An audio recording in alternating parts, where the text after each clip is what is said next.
সঙ্গে বিক্ষোভকারীদের সংঘর্ষে এখনো পর্যন্ত বাংলাদেশে 105 জনের মৃত্যুর খবর সামনে এসেছে।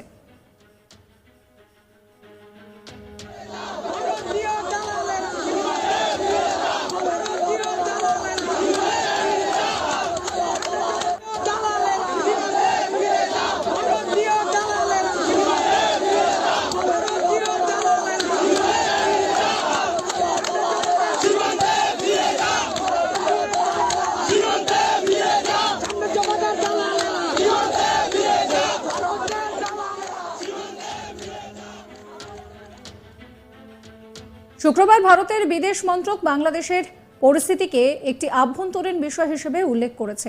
তবে সেই সঙ্গে এটাও আশ্বাস দিয়েছে যে বাংলাদেশে থাকা পড়ুয়া সহ সেখানে বসবাসকারী ভারতীয়দের নিরাপত্তার দিকে বিশেষ নজর রাখা হচ্ছে।